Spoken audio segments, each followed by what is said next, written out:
Hi friends, అందరూ ఎలాగున్నారు? నేను మీ uncle. మీరు చూస్తున్నారు Blessy online service YouTube channel. So present అయితే మన ఛానల్ అయితే మాత్రం ఏపీ ఇంకా టీఎస్సీకి సంబంధించి కాలేజ్ స్టూడెంట్స్ సంబంధించి కౌన్సిలింగ్స్ గాని ఉంటాయి, లేకపోతే ప్రతి గవర్నమెంట్ జాబ్ ఇంకా ప్రతి గవర్నమెంట్ అప్డేట్స్ కూడా స్కీమ్స్‌తో సహా మీకు మొత్తం అయితే ఎక్స్‌ప్లెయిన్ అయితే చేయడం జరుగుతుంది. సో అందులో భాగంగానే మనమైతే ఈరోజు ఏపీ వాళ్ళకైతే మాత్రం ఎవరెవరైతే బీటెక్ ఫస్ట్ ఇయర్ అయితే ఉంటుందో, అదే విధంగా బీటెక్ థర్డ్ ఇయర్, అదేవిధంగా మీకు సెకండ్ ఇయర్ ఇంకా ఫోర్త్ ఇయర్ ఎవరైతే ఉంటారో బీటెక్ కానివ్వండి, డిగ్రీ కానివ్వండి, ఇంకా అదేవిధంగా బీఎస్సీ కానివ్వండి, మీరు ఏం కోర్స్ చదువుతున్నా సరే మీ ఇంటర్ అయిపోయిన తర్వాత మీకైతే మాత్రం ఫీజు రింబర్స్మెంట్ అయితే ఖచ్చితంగా పడాలి ఫ్రెండ్స్. అలా పడినప్పుడు మాత్రమే మీరైతే మీ కాలేజీలకి అయితే ఆ ఫీజు అయితే కట్టగలరు. సో చాలా మంది నన్ను అడిగే క్వశ్చన్స్కి నేను ఈ ఆన్సర్లో రిప్లై అయితే ఇస్తాను. సో చివరి వరకు చూడడానికి అయితే ట్రై అయితే చేయండి. ఎస్పెషల్లీ ఎవరెవరైతే స్టూడెంట్స్ ఉన్నారో, అంటే డే స్కాలర్స్ కానివ్వండి, అంటే కౌన్సిలింగ్ ద్వారా వచ్చిన స్టూడెంట్స్ అయితే మాత్రం తప్పకుండా చూడాల్సిన వీడియో. ఒకవేళ మీరు గాని ఫైనల్ ఇయర్ గాని పూర్తయిపోయినట్టయితే, ఫైనల్ ఇయర్ కూడా పూర్తయిపోయి మీరు గాని ఫైనల్ ఇయర్ కూడా కంప్లీట్ చేసుకొని మీ సర్టిఫికేట్స్ ఇంకా కాలేజీలో ఫీజు కట్టకపోవడం వల్ల ఉండిపోయినా, లేకపోతే ఎటువంటి రీజన్ వల్ల అయినా సరే ప్రతి ఒక్క బీటెక్, డిగ్రీ ఇంకా ఇతర కోర్సులకు సంబంధించి ఇంటర్ తర్వాత లేకపోతే మీకు వచ్చే ప్రతి డిప్లొమా విద్యార్థులు కానివ్వండి, బీటెక్ విద్యార్థులు కానివ్వండి, డిగ్రీ విద్యార్థులు కానివ్వండి, ఇంకా అదే విధంగా ఇతర సంబంధించిన ప్రతి విద్యార్థి కూడా ఇది చూడాల్సిన వీడియో ఫ్రెండ్స్. సో ఇక టాపిక్ వచ్చేసరికి మీకు ఆర్టీఎఫ్, ఎంటీఎఫ్ అని చెప్పేసి post matric scholarship, post matric scholarship అని చెప్పేసి మీకు 2 స్కాలర్‌షిప్స్ అయితే ఇస్తారు. సో ముందైతే మనకి జగనన్న విద్యా దీవెన, వసతి దీవెన ఎలాగైతే ఉన్నాయో, ఇప్పుడైతే మాత్రం ఈ పోస్ట్ మెట్రిక్ ఇంకా ఈ పోస్ట్ మ్యాట్రిక్ స్కాలర్‌షిప్స్ అయితే మీకు ప్రొవైడ్ అయితే చేస్తారు. సో ఏముండదు. ఒకటొచ్చేసరికి మీకు కాలేజీకి అయితే కడతారు. ఇంకోటొచ్చేసరికి మీ సొంతంగా మీకు డిప్లొమాకి ఖర్చయితే మీకు భరించడం జరుగుతుంది. ఇక దీనికి సంబంధించి మీకు క్లియర్‌గా ప్రతి సంవత్సరం కూడా జ్ఞానభూమి వెబ్‌సైట్‌లో అయితే మీకు అప్డేట్ చేస్తారు. సో చూద్దాం ఒకసారి. సో ఇది ఫ్రెండ్స్ మనకి జ్ఞానభూమి పోర్టల్ అయితే మాత్రం ఈ పోర్టల్‌లోనే మనకి స్టూడెంట్స్‌కి సంబంధించి ప్రతిదీ కూడా ఉంటుంది. సో ఇందులోనే మీరైతే మాత్రం మొత్తం అయితే చూడొచ్చు. సో సింపుల్‌గా మీకు ఎలాంటి డౌట్స్ ఉన్నా సరే జ్ఞానభూమి పోర్టల్ అయితే మీరు సింపుల్‌గా వెళ్లి ఒకసారి చెక్ అయితే చేసుకోవచ్చు. మీకు ప్రతిదీ కూడా ఉంటుంది. సో చూసారు కదా, పోస్ట్ మ్యాట్రిక్ స్కాలర్‌షిప్స్ ఇంకా పోస్ట్ మెట్రిక్ స్కాలర్‌షిప్స్ అని చెప్పేసి. సో మీరైతే వీటి చెక్ చేసుకోవచ్చు. వీటికి సంబంధించిన డీటెయిల్స్ కూడా మీకు ఇందులోనే ప్రొవైడ్ చేయడం అయితే జరుగుతుంది ఫ్రెండ్స్. ఇక ఈ పోస్ట్ మ్యాట్రిక్ స్కాలర్‌షిప్‌కి సంబంధించి ఏంటి ప్రొసీజర్ అని చూసుకున్నట్లయితే, ఫస్ట్ ఆఫ్ ఆల్‌గా ఎవరెవరైతే బీటెక్ పాస్ అయిన ఫస్ట్ ఇయర్ స్టూడెంట్స్ ఉంటారో వాళ్ళందరూ కూడా ఇక్కడ పైకైతే వెళ్ళండి. ఇక్కడ మీరు వెబ్‌సైట్ స్క్రోల్ చేసుకుంటే మాత్రం మీకు ఇక్కడ కొన్ని కనిపిస్తాయి. సో మీకు చూపిస్తాను. ఇక్కడైతే రెన్యూవల్ ఆఫ్ రిజిస్ట్రేషన్ ఫార్మ్ అని చెప్పైతే ఉంటుంది. దాని మీద క్లిక్ చేసినట్లయితే ఎవరైతే second year, third year, fourth year ఉంటారో వాళ్ళకైతే ఒక ఫామ్ అయితే దొరుకుతుంది. ఇంకా అదే విధంగా మీకు ఫ్రెషర్ రిజిస్ట్రేషన్ ఎవరెవరైతే బీటెక్ ఫస్ట్ ఇయర్ చదువుతారో, అంటే మీకు బీటెక్ ఫస్ట్ ఇయర్‌లో ఇప్పుడే జాయిన్ అయ్యాను, లేకపోతే నేను ఏపీ అంటే మీకు ఏపీ ఈసెట్ ద్వారా సెకండ్ ఇయర్‌లో లాటరల్ ఇంటర్‌లో ఇప్పుడే జాయిన్ అయ్యాను అనుకున్న వాళ్ళందరూ కూడా ఖచ్చితంగా కూడా ఇక్కడ ఫ్రెషర్ రిజిస్ట్రేషన్ క్లిక్ అయితే చేస్తారు. లేదు అనుకున్నట్లయితే మీకు రెన్యూవల్ ఆఫ్ రిజిస్ట్రేషన్ అని చెప్పేసి క్లిక్ అయితే చేస్తారు. సో ఇది తప్పకుండా చూడాల్సిన video. Me friends and family మెంబర్స్‌కి, అదే విధంగా మీ కాలేజ్ గ్రూప్స్‌కి, మీ కాలేజ్ ఉంటాయి కదా, పర్సనల్ గ్రూప్స్ ఉంటాయి కదా, సో ఎవరైతే ఫ్రెండ్స్ గ్రూప్స్ ఉంటుందో అన్ని గ్రూపుల్లో అయితే వీడియో షేర్ అయితే చేయండి. ఎందుకంటే చాలా ఇంపార్టెంట్ వీడియో అయితే మాత్రం ఇదైతే మాత్రం సో అందరూ ఖచ్చితంగా చూడాల్సిన వీడియో. ఇక మనం గాని టాపిక్‌లో గాని వెళ్ళిపోయినట్లయితే ఎవరెవరైతే బీటెక్ పాస్ అయిపోయారో మీకు, అంటే ఎవరైతే బీటెక్‌లో ఫస్ట్ ఇయర్ అయితే జాయిన్ అయ్యారో సో వాళ్ళకి ప్రొసీజర్ చెప్తాను. సో అంటే ఫస్ట్ ఇయర్‌కి అయిపోయిన తర్వాత మీకు తర్వాత సెకండ్ ఇయర్‌కి చెప్తాను. సో అదేవిధంగా లాస్ట్‌లో వచ్చేసరికి మీకు ఫైనల్ ఇయర్ వాళ్ళకి ఏంటి ప్రొసీజర్ అని చెప్పి చెప్తాను. సో మీకు ఎక్కడ కూడా నేను ఎవరినైతే స్కిప్ అయితే చేయను. ప్రతి ఒక్కరికి కూడా ప్రతిదీ ఎక్స్‌ప్లెయిన్ చేసే వెళ్తాను. మీ డౌట్స్ మొత్తం కూడా ఇదే వీడియోలో నేను క్లియర్ అయితే చేస్తాను. ఇక ఫస్ట్ గాని చూసుకున్నట్లయితే మీకు ఇక్కడ ఫస్ట్ ఫ్రెష్ అప్లికేషన్‌కి సంబంధించి మీరు ఇక్కడ పీడీఎఫ్ అయితే డౌన్‌లోడ్ చేసుకొని, ఏదైతే జ్ఞానభూమి వెబ్‌సైట్‌లో ఫ్రెష్ అప్లికేషన్ అని చెప్పి ఉంది. సో దీన్ని మీరు ఏం చేయాలంటే మొత్తం మీకు స్టెప్స్ వైస్‌గా చదువుతాను. సో మీరు వెబ్‌సైట్ లింక్ కూడా మీకు ప్రొవైడ్ చేస్తాను. మీరు కూడా వచ్చి చదువుకోవచ్చు కావాలనుకున్నట్లయితే ఏమైనా డౌట్స్ ఉంటే. ఇక్కడ స్టెప్ 1 వచ్చేసరికి మీకు ఈ అప్లికేషన్ ఫార్మ్‌ని తీసుకొని మీరు కాలేజ్‌కి అయితే కలెక్టెడ్ ఫ్రమ్ కాలేజ్. ఒకవేళ మీరు కాలేజ్‌లో అడిగినా సరే ఇస్తారు. అదే విధంగా మీకు పర్సనల్‌గా కూడా మీరు కూడా పీడీఎఫ్ డౌన్‌లోడ్ చేసుకోవచ్చు ఈ వెబ్‌సైట్‌లో అయితే మాత్రం. ఇప్పుడు మీరు జ్ఞానభూమి పోర్టల్‌లోని ఈ ఫార్మ్ అనేది ఫిల్ చేసేసి మీరు సబ్మిట్ అయితే చేసేయాలి. ఎవరైతే కాలేజ్ ప్రిన్సిపల్ ఉంటారో, కాలేజ్ ప్రిన్సిపల్ కానివ్వండి, కాలేజ్ డీన్ కానివ్వండి, ఎవరైతే కాలేజ్‌లోని ఈ రిజిస్ట్రేషన్ డిపార్ట్మెంట్ ఉంటుందో వాళ్ళకైతే మీరు సింపుల్‌గా ఈ అప్లికేషన్ ఫార్మ్ అనేది ఫిల్ చేసి ఇచ్చేస్తారు. సో ఫిల్ చేసిన తర్వాత ఆ కాలేజ్ ప్రిన్సిపల్ అనేవారు వెరిఫై అయితే చేస్తారు. సో వెరిఫై చేసిన తర్వాత వాళ్ళు ఆన్‌లైన్‌లో అయితే సబ్మిట్ అయితే చేస్తారు. సో సబ్మిట్ చేసిన తర్వాత మీ అడ్మిషన్ అనేది అక్కడ జ్ఞానభూమి వెబ్‌సైట్‌లో కూడా అప్డేట్ అయితే అవుతుంది. ఒకసారి సక్సెస్‌ఫుల్‌గా కంప్లీట్ అయిపోయిన తర్వాత స్టూడెంట్ అని ఎవరైతే ఉంటారో, ఇక్కడ మీకు మొత్తం చదువుతాను, ఇక్కడ స్టెప్ 3 చదువుతున్నాను. The student receives an SMS confirming the successful submission of his application అనేసి. సో ఎప్పుడైతే మీరు జ్ఞానభూమి వెబ్‌సైట్‌లో పీడీఎఫ్ డౌన్‌లోడ్ చేసుకొని మీరు అప్లికేషన్ ఫార్మ్ మొత్తం నింపేసి కాలేజ్‌కి అయితే ఇస్తారో, సో అప్పుడు మీ అప్లికేషన్ ఫామ్ అనేది కాలేజ్ వాళ్ళు ఇంటర్నెట్‌లో అప్డేట్ చేస్తారు. పలానా స్టూడెంట్ అనే వాళ్ళు మా కాలేజ్ చదువుతున్నారు అని చెప్పేసి క్లియర్‌గా అయితే మాత్రం కాలేజ్ వాళ్ళైతే అప్డేట్ అయితే చేస్తారు. సో, అప్పుడు మీకు ఎస్ఎంఎస్ కూడా వస్తుంది. ఏదైతే స్టూడెంట్ ఫోన్ నంబర్ ఉన్నదో స్టూడెంట్ ఫోన్ నంబర్‌కి సింపుల్‌గా ఒక ఎస్ఎంఎస్ అయితే వస్తుంది. ఏదైతే మీ జ్ఞానభూమి వెబ్‌సైట్‌లో మీరు రిజిస్ట్రేషన్ అయితే అయిపోయారని చెప్పేసి. ఇక స్టెప్ 4 అంటే మీకు ఫస్ట్ ఇయర్ స్టూడెంట్స్ ఎవరైతే ఉంటారో వాళ్ళకి స్టెప్ 4 వచ్చేసరికి మీ సేవా సెంటర్‌లకైతే మీరు వెళ్తారు. ఏదైతే మీ జ్ఞానభూమి అప్లికేషన్ ఐడీ, ఇంకా ఆధార్ కార్డ్ నంబర్, ఇంకా కొన్ని పర్సనల్ డీటెయిల్స్‌తో పాటు మీరు వెళ్లి అక్కడికెళ్లి స్టూడెంట్స్ అనేవారు వెరిఫై చేసుకుంటారు. ఒకవేళ మోడిఫికేషన్స్ ఏమైనా ఉన్నా సరే అక్కడ చేసుకొని మీ యొక్క బయోమెట్రిక్ అథెంటికేషన్ అంటే మీ ఆధార్ కార్డ్‌కి ఏదైతే మీరు ఫింగర్ ప్రింట్స్ ఏసి చెక్ చేసుకుంటారు కదా! సో, ఆ ప్రాసెస్ అయితే చేస్తారు. సో, మీ సేవలకి లేకపోతే సీఎస్‌సీ సెంటర్‌లకి వెళ్ళి మీరైతే మాత్రం మీ బయోమెట్రిక్ అయితే వేసి మీదొక ప్రాసెస్‌ని అయితే కంప్లీట్ చేసుకుంటారు. సో, ఇది ఫ్రెండ్స్ మీకైతే మాత్రం ఫస్ట్ ఇయర్‌కి సంబంధించి అప్లికేషన్ అయితే మాత్రం ఇంకా మీకు చెప్పాలనుకుంటే అది అప్లికేషన్ ఫార్మ్ కూడా ఎలా ఉంటుందో మీకు సింపుల్‌గా ఎక్స్‌ప్లెయిన్ చేస్తాను. సో, చివరి వరకు చూడండి. ఇక నెక్స్ట్ నేను సెకండ్ ఇయర్‌కి, థర్డ్ ఇయర్‌కి చెప్తాను. సో, అదే విధంగా ఫైనల్ ఇయర్ కూడా నేను ఎక్స్‌ప్లెయిన్ చేస్తాను. సో, ఫస్ట్ ఇయర్ అయితే మీకు అప్లికేషన్ ఫార్మ్ చూపిస్తాను. సో, ఇది ఫ్రెండ్స్ మనకి జ్ఞానభూమి పోర్టల్‌లోని అప్లికేషన్ ఫామ్ అయితే ఫస్ట్ ఫామ్ 1 అయితే నింపాలి. సో, నేను మీకు ఇది 3 పేజీలు అయితే ఉంటుంది. సో, 3 పేజీలు కూడా ఎలా నింపాలి ఏంటి అని కూడా మీకు ఎక్స్‌ప్లెయిన్ చేస్తాను. వీడియో కొంచెం లెంత్ అయినా సరే చివరి వరకు చూడడానికి ట్రై అయితే చేయండి. ఇక నేమ్ వచ్చేసరికి మీ 10థ్ క్లాస్ మెమోలో మీ నేమ్ ఎలాగుందో అదైతే రాస్తారు. మీ 10థ్ క్లాస్ హాల్ టికెట్ నంబర్ రాస్తారు. మీ పాసింగ్ టైప్ మీరు రెగ్యులర్, సప్లిమెంటరీ అని చెప్పేసి దేనిదో దాన్ని టిక్ అయితే చేస్తారు. ఇయర్ ఆఫ్ పాస్ మీరు 10థ్ ఏ ఇయర్‌లో పాస్ అయ్యారని చెప్పేసి రాస్తారు. ఇంకా అదే విధంగా స్టూడెంట్ నేమ్ అయితే అడుగుతారు. మీకు పైన ఎస్ఎస్‌సి అయితే ఎస్ఎస్‌సి రాస్తారు. సిబిఎస్‌సి అయితే సిబిఎస్‌సి రాస్తారు. కిందనొచ్చేసరికి నేమ్ అయితే రాస్తారు. ఇక ఆధార్ కార్డ్ నంబర్ అనేది student of Aadhaar card number, father name, mother name రాస్తారు. సో, ఫాదర్ ఒక మదర్ ఆధార్ కార్డ్ నంబరు, ఒక మదర్ ఆధార్ కార్డ్ నంబరు, వాళ్ళ ఆక్యుపేషన్ ఏంటి, వాళ్ళ మొబైల్ నంబర్స్ కూడా మీరు ఇక్కడ ఇవ్వడం జరుగుతుంది. ఒకవేళ అనాథ కొ మా ఇన్ కేస్ మదర్ గాని, లేకపోతే ఫాదర్ గాని లేకపోయినట్లయితే మీకు గార్డెన్ నేమ్ అయితే రాస్తారు. ఇక గార్డెన్ మీకు ఏమవుతారు? మీ పిన్నా, మీ బాబాయా లేకపోతే ఒక గార్డియన్ అని చెప్పేసి మీరు సింపుల్‌గా రాస్తారు. వాళ్ళ ఆధార్ కార్డ్ నంబర్ అయితే రాయడం జరుగుతుంది. అదే విధంగా మీరు వాళ్ళ ఆక్యుపేషన్, వాళ్ళ మొబైల్ నంబర్ కూడా రాస్తారు. ఇంకా అదే విధంగా ఒకవేళ పెళ్ళయి కూడా మీరు బీటెక్ గాని, డిగ్రీ గాని చేసినట్లయితే మీ వైఫ్ కానివ్వండి, లేకపోతే మీ హస్బెండ్ గానివ్వండి, వాళ్ళైతే రాస్తారు. మాక్సిమం మీ హస్బెండ్ ఒకవేళ మీకు మ్యారీడ్ గాని అయినట్లయితే మీరు హస్బెండ్ నేమ్ కూడా రాస్తారు. మీ హస్బెండ్ ఆధార్ కార్డ్ నంబర్ కూడా రాస్తారు. ఇంకా ఇదే విధంగా చూసుకున్నట్లయితే ఇక్కడ మీకు జెండర్ అయితే రాస్తారు. ఫీమేల్ అయితే ఫీమేల్, మేల్ అయితే మేల్ రాసేసి ఇక మీకు నేషనాలిటీ అంటే రిలీజియన్ కూడా రాస్తారు. ఇంకా క్యాస్ట్ మీకు ఎస్సీయా, ఎస్టీయా, బీసీయా లేకపోతే ఈడబ్ల్యూఎస్ లేకపోతే ఏదైతే ఆ క్యాస్ట్ అయితే రాసేసి మీరు మీ సబ్ క్యాస్ట్ కూడా కిందన మెన్షన్ చేయడం జరుగుతుంది ఫ్రెండ్స్. ఇంకా అదే విధంగా మీ ప్రెజెంట్ అడ్రెస్ అయితే మొత్తం డోర్ నంబరు, ఇంకా స్ట్రీటు మొత్తం కూడా ఇక్కడ రాయడం జరుగుతుంది. మీ ఫస్ట్ లైన్‌లో వచ్చేసరికి మీరు మీ డోర్ నంబరు, మీ స్ట్రీట్ అయితే రాస్తారు. కిందన మీ డిస్ట్రిక్ట్, మున్సిపాలిటీ, విలేజ్ ఇక హ్యాబిటేషన్ అయితే రాస్తారు. హ్యాబిటేషన్ అంటే మీరు ఉంటున్న ఆ ప్లేస్ ఏదైతే ఉంటుందో ఆ ప్లేస్‌ని హ్యాబిటేషన్ అంటారు. ఒక గ్రామం అనుకోండి, లేకపోతే మీ ఏరియా అనుకోండి. ఆ ఏరియాని సింపుల్‌గా హ్యాబిటేషన్ అంటారు. సో, స్ట్రీట్ వచ్చేసరికి మీ వీధి రాస్తారు. ఇంకేదైతే మీ డోర్ నంబర్, మీ పిన్ కోడ్ కూడా మీరు సింపుల్‌గా అయితే ఇక్కడ రాసడం అయితే జరుగుతుంది ఫ్రెండ్స్. ఇంక ఇదే విధంగా మీ పిన్ కోడ్ తర్వాత మీ సెక్రెటరీ కోడ్ రాస్తారు. మీ విలేజ్ గానివ్వండి, మీ వార్డ్ సెక్రెటరీ అంటే మీ సచివాలయం ఏ సచివాలయం చెప్పి వస్తుంది. ఏ సచివాలయంకి మీ యొక్క దానికి లింక్ అయి ఉందని చెప్పేసి మీ ఫ్యామిలీ అనేది ఆ సచివాలయం పేరు కూడా కిందన పక్కనైతే రాస్తారు. ఇంక ఇదే విధంగా మొబైల్ నంబర్ ప్లేస్‌లోని స్టూడెంట్ ఒక మొబైల్ నంబర్ రాస్తారు. దానికి మీకు ఎస్ఎంఎస్ అనేది రావడం జరుగుతుంది. ఇక ఈమెయిల్ అడ్రెస్ కూడా మీద రాస్తారు. ఒక ఫోటో అంటించేసి అంటే ఒక ఫోటో ఫస్ట్ అంటించేసి దాని పక్కన మిగిలిన ఖాళీ బాక్స్‌లో మీరు స్టూడెంట్ సిగ్నేచర్ అయితే చేయడం జరుగుతుంది.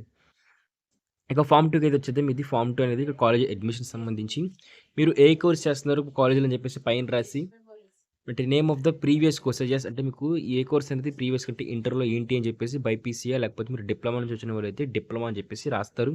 అక్కడ పర్సెంటేజ్ ఎంతొచ్చింది, అదే విధంగా మీరు ప్రెజెంట్ ఏ కాలేజ్‌లో జాయిన్ అయ్యారు, మీ అడ్మిషన్ నంబర్ ఏంటి అనేది కాలేజ్ వాళ్ళని అడిగినట్టయితే ఖచ్చితంగా మీ కాలేజ్ వాళ్ళు చెప్తారు. మీ క్లాస్ ఏంటి, మీ గ్రూప్ ఏంటి, అదే మీ కోర్స్, మీ గ్రూపు, ఇయర్ ఆఫ్ స్టడీ, ఇంకా మీ సెక్షన్ ఏంటి, మీకు admission category, convener, management, spot minority అని చెప్పైతే ఉంటుంది. సో, మీరు ఒకవేళ మేనేజ్మెంట్ అయితే మేనేజ్మెంట్ రాస్తారు. సో, మాక్సిమం 99% అందరూ కూడా కన్వీనర్ కోటాలో వస్తారు కాబట్టి సో, కన్వీనర్ కోటా రాయండి.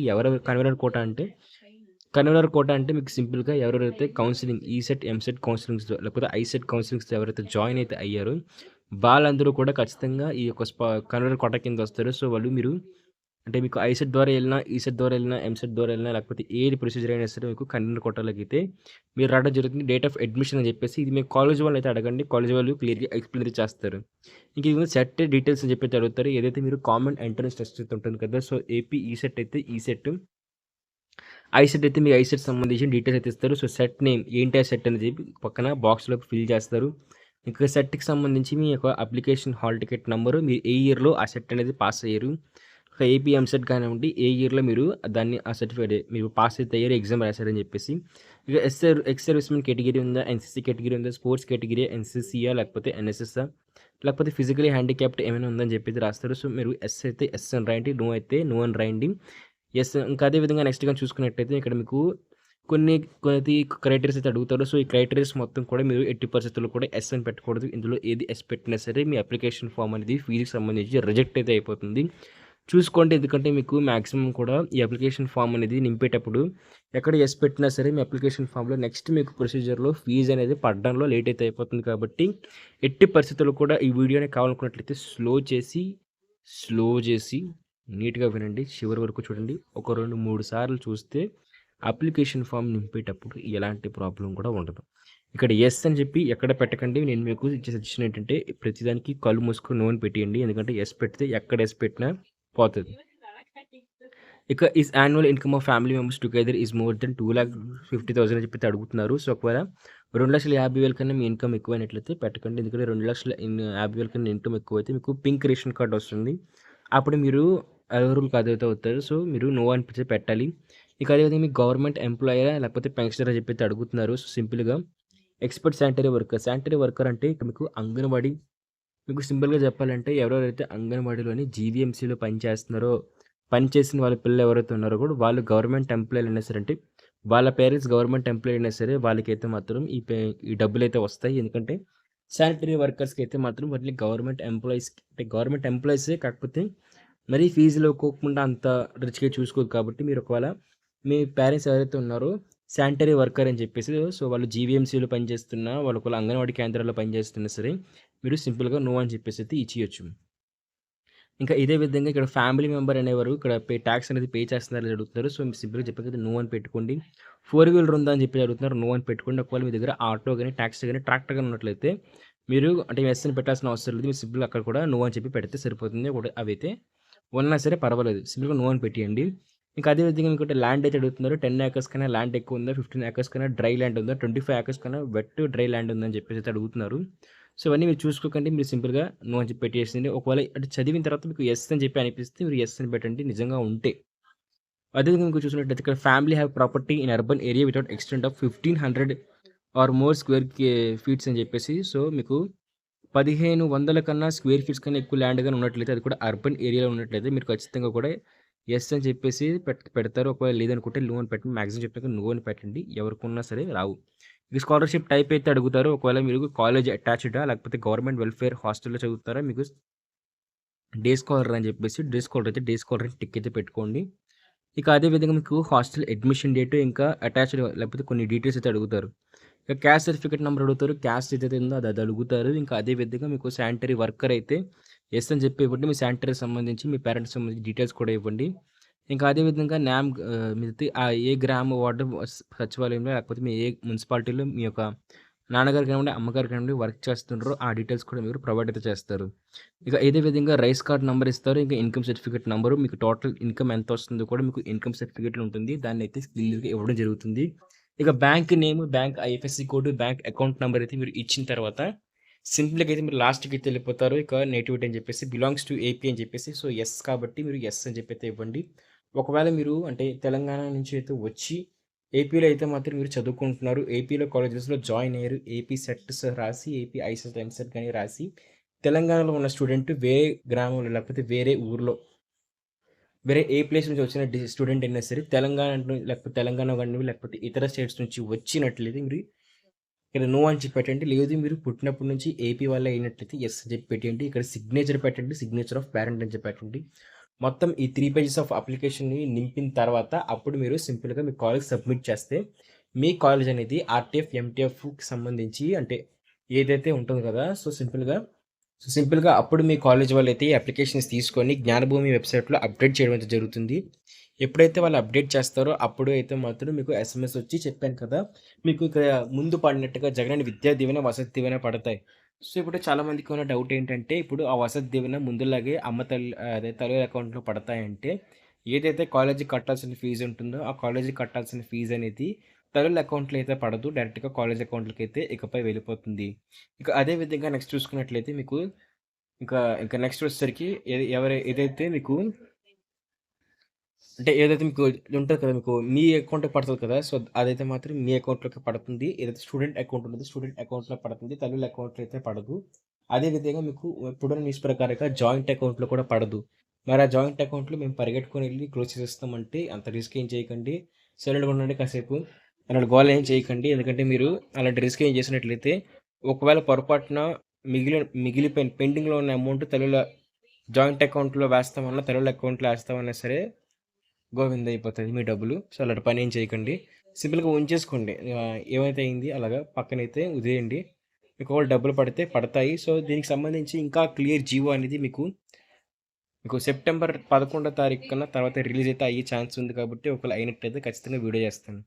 ఇక నెక్స్ట్ వచ్చేసరికి రెన్యువల్ ఆఫ్ అప్లికేషన్ ఫార్మ్స్ అంటే మీరు సెకండ్ ఇయర్ గాని, థర్డ్ ఇయర్ గాని, ఫోర్త్ ఇయర్ గాని చదివినట్లయితే మీరు రెన్యువల్ చేయించుకోవాలి. మీకు లాస్ట్‌లో ఫోర్త్ ఇయర్ క్వెషన్ చెప్తాను. ఫోర్త్ ఇయర్ కూడా కొంచెం ఓపికతో చూడండి. ఫోర్త్ ఇయర్ వాళ్ళు డబ్బులు ఆల్రెడీ రిలీవ్ అయిపోయిన వాళ్ళ పరిస్థితి ఏంటి? అంటే ఫోర్త్ ఇయర్ అయిపోతున్న వాళ్ళ పరిస్థితి ఏంటి కూడా ఈ ఫీజుకి సంబంధించి నేను మీకు ఎక్స్‌ప్లెయిన్ చేస్తాను. సో, చూడండి ట్రై చేయండి. ఇక by the way registration renew applications the college principal case students admission dates of current year hall ticket number proceeding examination suppose successfully completion the same the students receive an SMS come from the successful submission of renewal applications student views application details and gives a biometric authentication at the college. So మీకు అంటే మీకుగా సింపుల్‌గా చెప్పాలంటే ఎవరైతే first year students ఉంటారో వాళ్ళు మాత్రమే మీ సేవలకెళ్ళి finger అనేది ఏస్తారు. సో, అలా కాకుండా మీకు సెకండ్ ఇయర్ గానివ్వండి, థర్డ్ ఇయర్ గానివ్వండి, ఫోర్త్ ఇయర్ గానివ్వండి, మీరు ఒకవేళ ఫిఫ్త్ ఇయర్ ఉన్నట్లయితే ఏ కోర్స్‌కి సంబంధించి అయినా సరే, ఏ కాలేజ్ అయినా, ఎవరైనా సరే సేమ్ ప్రొసీజర్ ఉంటుంది. మీరు ఫస్ట్ ఇయర్‌లో అయితే మాత్రం కాలేజీలో కాకుండా బయట వెళ్లి మీ సేవలోకెళ్ళి థంబేసి కన్ఫర్మ్ చేయించుకొని, మీ డీటెయిల్స్ మొత్తం యాక్టివేట్ చేయించుకుంటారు. ఈ జ్ఞానభూమి వెబ్‌సైట్‌లో. అలా కాకుండా మీరు సెకండ్ ఇయర్, థర్డ్ ఇయర్ అయినట్లయితే మీరు ఏం చేయాల్సినంత అవసరం లేదు. సో, సింపుల్‌గా మీరైతే మీ కాలేజ్‌కెళ్ళి ఒక థంబ్ అయితే ఏసుకున్న వెంటనే మీ అప్లికేషన్ ఏదైతే ఉందో అది రెన్యువల్ అయిపోతుంది. మీకు ఆ ఇయర్ అమౌంట్ కూడా పడిపోతుంది. అది థర్డ్ ఇయర్ కానివ్వండి, సెకండ్ ఇయర్ కానివ్వండి, ఫోర్త్ ఇయర్ కానివ్వండి. ఇంకా అంతకు మించి ఇయర్స్ గాని ఉన్నట్లయితే మీ కోర్స్‌లో ఆ ఇయర్స్ వరకు కూడా సేమ్ ప్రొసీజర్ అయితే ఉంటుంది. మీకైతే మాత్రం ఈ 5 ఇయర్స్ కూడా ఇదే ప్రొసీజర్‌ని అయితే వాళ్ళు ఫాలో అవుతారు. సో, వెబ్‌సైట్‌లో కూడా మీకు ఇదే అఫీషియల్ వెబ్‌సైట్‌లో కూడా మీకు ఇదే ప్రొసీజర్ ఉంది కాబట్టి, సో, మీ కాలేజెస్ కూడా ఇదే ప్రొసీజర్‌ని ఫాలో అవుతాయి. ఎందుకంటే గవర్నమెంట్ అనేది ఒకటే ప్రాసెస్ అనేది అందరికి మెయింటైన్ చేస్తుంది కాబట్టి.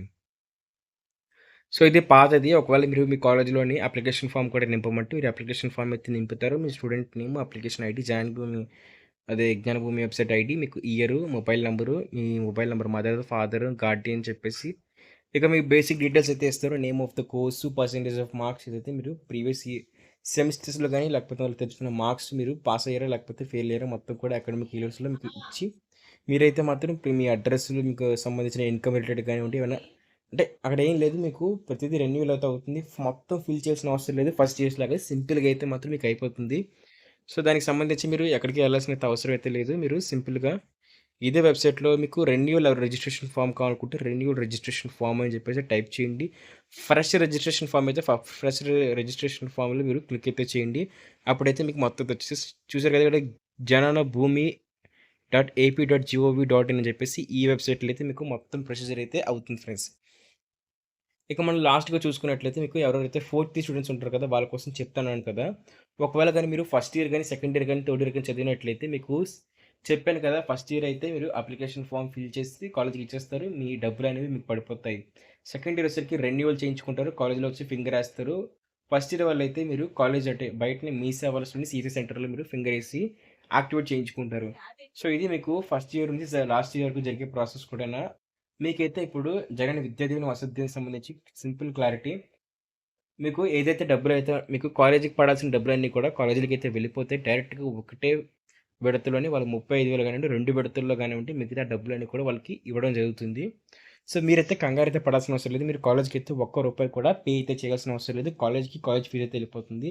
కానీ చాలా గొప్ప అంటే చాలా ప్రైవేట్ కాలేజెస్ ఏం చేస్తున్నాయంటే గవర్నమెంట్ కాలేజెస్ కాదు. చాలా ప్రైవేట్ కాలేజెస్ ఏం చేస్తున్నాయంటే మనీ అయితే మీరు ఫీజు కడితే గాని మీకు హాల్ టికెట్‌లేమో, ఫీజు కడితే గాని మీకు ఎగ్జామినేషన్స్‌కి అలో చేయము. ల్యాబ్స్ పెట్టమని చెప్పైతే అంటున్నారు. సో, మీరైతే మాత్రం దానికి ఎలా అంటే మీరు మాక్సిమం చెప్పడానికైతే ట్రై చేయండి. వాళ్ళకి ఈ విధంగా మాకు ఫీజులైతే పడతాయి. మాకు అనేది ఈ డబ్బులు పడ్డాక మేము కట్టడానికి ట్రై చేస్తాం. మీకే మాక్సిమం పడతాయంట. మీరు కంగారు పడకండి. గవర్నమెంట్ నుంచి వచ్చిన ఇది అప్డేట్ అయితే మాత్రం. సో, వాళ్ళకైతే చెప్పడానికైతే ట్రై చేయండి. వాళ్ళకేదో కన్విన్స్ అయితే చేయడానికి ట్రై చేయండి. ఒకవేళ లేనట్లయితే చాలా గవర్నమెంట్ కాలేజెస్ లేదా ప్రైవేట్ కాలేజెస్ చెప్పేదేంటంటే మీరు ఫీజ్ అయితే ఇప్పుడే కట్టేయండి. ఒకవేళ పడినట్లయితే మేమే మీ బ్యాంక్ డీటెయిల్స్ తీసుకొని మీకు రిటర్న్ అమౌంట్ అయితే వేసేస్తాము. మాకైతే ఎలాంటి ప్రాబ్లమ్ లేదని చెప్పైతే అంటున్నారు. సో, దాన్ని బట్టి అయితే మాత్రం మీకిక్కడ ఒక క్లియర్ అప్డేట్ అయితే అర్థమైంది కదా! అంటే మీ కాలేజ్ అలాంటి ఒక ప్రామిస్ చేస్తే మాత్రం ఖచ్చితంగా కూడా కట్టేయండి. అంటే మీకు కట్టేయండి అని నేను చెప్పను. కట్టకండి. వదిలేయండి. నిజం చెప్పాలంటే మనం కట్టకూడదు. గవర్నమెంటే చూసుకుంటదన్నది కాబట్టి గవర్నమెంట్‌కి వదిలేయాలి. కాకపోతే మనకి లేదు ఫోర్స్ చేస్తున్నారు అనుకున్నట్లయితే మీరు చెప్పాను కదా! అంటే మీకు అలాంటి ప్రామిస్ ఇస్తారు అంటే మీరు ఖచ్చితంగా కట్టండి. మరి మీకు వేరే దారి లేదు కాబట్టి నేను ఖచ్చితంగా కట్టాలని చెప్పను. అది మీ ఇష్టం మీరు కడతారో కట్టరో. మాక్సిమం అయితే ఒక 90% వాళ్ళకి చెప్పడానికైతే ట్రై చేయండి. మీరంతా గ్రూప్‌గా వెళ్లి, మేడం ఇలా పడతాయంట కదా! లేకపోతే మీకు చూడండి అని చెప్పేసి, సో, మీకు హాల్ టికెట్ అనేది ఇవ్వడం జరుగుతుంది.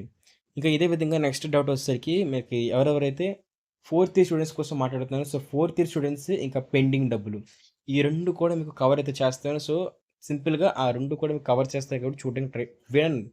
సో, ఫస్ట్ వచ్చేసరికి మీకు ఫోర్త్ ఇయర్ స్టూడెంట్స్ ఎవరైతే ఉన్నారో వాళ్ళకి అంటే ఎళ్ళిపోతుంది కదా! మీరైతే కాలేజీకి కట్టేసారు ఫీజు. మీకే ఫోర్త్ ఇయర్ అయితే మీకు రివైవ్ అయిపోతారు. మీకు బయటికెళ్ళిపోతారు అనుకున్నట్లయితే, కాలేజ్‌కైతే క్లియర్‌గా అయితే అడగండి. మీకు ఒకవేళ అమౌంట్ పడితే మాకు అకౌంట్స్‌కైతే వెయ్యండి అని చెప్పేసి వాళ్ళనైతే అడగండి. సో, చెప్పినట్టుగానే ఒకవేళ వాళ్ళకి మీ ఫోర్త్ ఇయర్ ఫీజు వరకు అంతా కూడా అకౌంట్‌లో పడితే, మీరు వాళ్ళని సింపుల్‌గా అయితే అడిగి మీ బ్యాంక్ అకౌంట్స్‌లోకి రిటర్న్ అయితే మీరు కట్టిన ఫీజు రిసిప్ట్‌లతో సహా చెప్తున్నాను కదా ఫ్రెండ్స్ ఎవరు కూడా రిసిప్ట్‌ని పోగొట్టుకోకండి. మీరు కాలేజ్ ఫస్ట్ ఇయర్ నుంచి కూడా లాస్ట్ ఇయర్ వరకు కట్టిన ప్రతి ఫీజు రిసిప్ట్ కూడా మీరు సేవ్ చేసుకొని, ఉంచుకొని వాళ్ళనైతే అమౌంట్ రిటర్న్ అయితే అడగండి. ఒకవేళ కాలేజ్ అకౌంట్‌లకే గవర్నమెంట్ గాని ఫీజు గాని ఏస్తే, లేదు అనుకున్నట్లయితే ఫోర్త్ స్టూడెంట్స్ వరకు మీ అకౌంట్‌లో గాని మీరేసేస్తే ఇంక అంతకన్నా మీకు ఏం కావాలి సింపుల్‌గా మీరు మీ డబ్బులు తీసుకొని వెళ్ళిపోండి. లేదు అన్న మేము మొత్తం కాలేజ్‌లో ఫీజ్ అనేది మీకు ఫోర్త్ ఇయర్ కూడా ఇప్పుడు రిలీవ్ అయిపోయిన క్యాండిడేట్స్ కోసం విందాం. రిలీవ్ అయిపోయిన క్యాండిడేట్స్ ఏం చేయాలి అని చెప్పేసి అడుగుతున్నారు. సో, నేను కూడా ఒక బీటెక్ స్టూడెంట్‌నే. నాకు చాలా అంటే మీకోసం కష్టపడతాను. సో, మీకు అది చెప్పే ముందు సింపుల్‌గా ఒక మాట చెప్తున్నాను. సబ్స్క్రైబ్ చేసుకోండి. ఎందుకంటే మీకు ఇలాంటి ఇంత ఇన్ఫర్మేషన్ ఒక వీడియోలో పెట్టడం వల్ల వీడియో చాలా లెంత్ కూడా అయింది. కానీ నా నా ఓపికతో మీకు చెప్తున్నాను. ప్రతిదీ తెలుసుకొని, చాలామందిని అడిగి, చాలా తెలుసుకొని ఒక గవర్నమెంట్ అఫీషియల్స్‌తో కూడా కొంతమందితో మాట్లాడి, గవర్నమెంట్‌కి సంబంధించిన టీచర్స్‌తో కూడా నేను మాట్లాడిన తర్వాత మీకు ఈ ఎగ్జాక్ట్ ఇన్ఫర్మేషన్ ఇవ్వడం జరుగుతుంది. సో, ఇదనే కాదు ఫ్యూచర్‌లో కూడా మీకు ఇలాంటి ప్రతి అప్డేట్ కూడా రావాలనుకున్నట్లయితే ఖచ్చితంగా కూడా ఈ ఛానెల్ సబ్స్క్రైబ్ చేసుకొని బెల్ నోటిఫికేషన్ ఆల్‌లో పెట్టుకోండి. ఇంకా ఎలాంటి డౌట్స్ ఉన్నా, దీనికి సంబంధించి ఎలాంటి డౌట్స్ ఉన్నా సరే కామెంట్ సెక్షన్‌లో అడగండి. నేను స్టూడెంట్స్ కోసమే ఉంటాను. నా నంబర్ 1 ప్రయారిటీ వచ్చేసరికి స్టూడెంట్సే. నేను స్టూడెంట్స్ కోసమే అసలు ఈ యూట్యూబ్ ఛానెల్ కూడా పెట్టిందనుకోండి మీరైతే మాత్రం స్టూడెంట్స్‌కి నేను ఎక్కువ రిప్లై అయితే ఇస్తాను. అంటే మీకు నార్మల్ ప్రజలైతే వాళ్ళకైతే చాలా ఛానెల్స్ ఉంటాయి గానీ, స్టూడెంట్స్‌కి సంబంధించి పర్సనల్‌గా డౌట్స్‌ని సాల్వ్ చేసే ఛానెల్ అయితే మాత్రం చాలా తక్కువుంటాయి. సో, అది నా ప్రయాసం. అదే విధంగా మీకు పెండింగ్ డబ్బులు అంటే మీరు కాలేజ్ రిలీవ్ అయితే అయిపోయారు. ఒక టాపిక్‌లోకి వచ్చేద్దాం. మీకు కూడా కాలేజ్ రిలీవ్ అయితే అయిపోయారు. మీకు పెండింగ్ డబ్బులు సర్టిఫికేట్‌లన్నీ ఉండిపోయి ఫీజులు కడతానంటేనే వస్తున్నారని చెప్పేసి చెప్పాను కదా! Very simple. డబ్బులు మీ అకౌంట్‌లో పడితే వెళ్లి కట్టేయండి. డబ్బులు మీ అకౌంట్‌లో పడలేదు, కాలేజీలు పడ్డాయి అని తెలిసిన వెంటనే మీ సర్టిఫికేట్‌లనేవి తీసేసుకోండి. లేదు అనుకున్నట్లయితే ఒకవేళ మీకు పడినంత వరకు కూడా కొంచెం వెయిట్ అయితే చేయండి. తొందరలోనే మనకి నారా లోకేష్ గారు చంద్రబాబు గారితో మాట్లాడి దీనికి సంబంధించి ఒక సొల్యూషన్ అయితే మీ వరకు తీసుకొస్తారు. సో, ఇక నెక్స్ట్ గాని చూసుకున్నట్లయితే ఇక అంతకన్నా ఒకవేళ మీకు కాలేజ్ అకౌంట్‌లో డబ్బులు పడ్డాయి. మీరు ఆల్రెడీ ఫీజులు కూడా కట్టేసారు. ఇక చాలా మందికుండే క్వెషన్. కాలేజీలకి డబ్బులైతే పడ్డాయి. మేము ఫీజులు కూడా కట్టేసాము. ఇప్పుడు ఎలా? మా డబ్బులు తిరిగి తెచ్చుకోవడం ప్రాసెస్ ఏంటి? అని చెప్పైతే అడుగుతున్నారు. సో, దానికైతే మాత్రం very, very simple process friends. So, దానికైతే మీరు ఎలాంటి కంగారు కూడా పడాల్సినంత అవసరం లేదు. ఒకటే పని మీరై మీరైతే మాత్రం సింపుల్‌గా ఒక పని చేయండి. మీరు సింపుల్‌గా మీ కాలేజ్ ఉంటుంది కదా! మీ కాలేజ్‌కి సంబంధించి మేము ఇలాగ కంప్లెయింట్ అయితే చేస్తాము. గవర్నమెంట్‌కి సంబంధించయితే అప్పుడైతే అంటే అలా అనరు. ఏ కాలేజ్ కూడా వాళ్ళ రెప్యుటేషన్ పోగొట్టుకోవడానికి మేము మీ డబ్బులు తిరిగివ్వమని చెప్పైతే అనరు. కాకపోతే అలా అన్నట్లయితే మీరు గవర్నమెంట్‌కైతే మీకు గవర్నమెంట్ హెల్ప్‌లైన్ నంబర్స్ అయితే ఉంటాయి. సో, జ్ఞానభూమికి సంబంధించి వాళ్ళు ఫీజ్‌కి అఫీషియల్ జీవో పాస్ చేసినప్పుడు మీకు వాళ్ళైతే ప్రొవైడ్ చేస్తారు. నేను కూడా ఒకవేళ నిజంగా మీ కాలేజ్ అలా చేస్తే మీ కాలేజ్ పేరు నాకు కామెంట్ చేయండి. మీ కాలేజ్‌లో ఇలా చేస్తున్నారు అని చెప్పేసి మాకు ఫీజయితే తీసుకున్నారు. గవర్నమెంట్ నుంచి అయితే ఫీజ్ కూడా వాళ్ళకి పడ్డాది. కానీ వాళ్ళు రిటర్న్ మాకు ఇవ్వట్లేదు అనుకున్నట్టయితే కాలేజ్ పేరు కూడా నాకు అడగండి. నేను మీకు ఏం చేయాలో కూడా చెప్తాను. ఏం లేదండి గవర్నమెంట్‌కి సంబంధించి కొన్ని నంబర్స్ అయితే ఉంటే వాళ్ళకి ఫోన్ చేసి మా కాలేజ్‌లో సో, ఇలా ఇవ్వట్లేదు అని చెప్పినట్లయితే మీకు స్టూడెంట్ తరపు నుంచి వాళ్ళైతే అడుగుతారు. సో, ఇది ఫ్రెండ్స్ మనకి అప్డేట్ అయితే మాత్రం ఇలాంటి మరిన్ని అప్డేట్స్ కోసం చెప్పాను గదా! సబ్స్క్రైబ్ చేసి బెల్ నోటిఫికేషన్ ఆల్‌లో పెట్టుకొని వీడియోని లైక్ ఈ టాపిక్ మీద ఏదైతే స్టూడెంట్స్‌కి సంబంధించిన స్కాలర్‌షిప్ గానివ్వండి, ఫీజులకి లేకపోతే సంబంధించిన ప్రతి అప్డేట్ కూడా రివ్యూ తీసుకోవడానికైతే ట్రై అయితే చేస్తాను. So, thank you friends. Bye.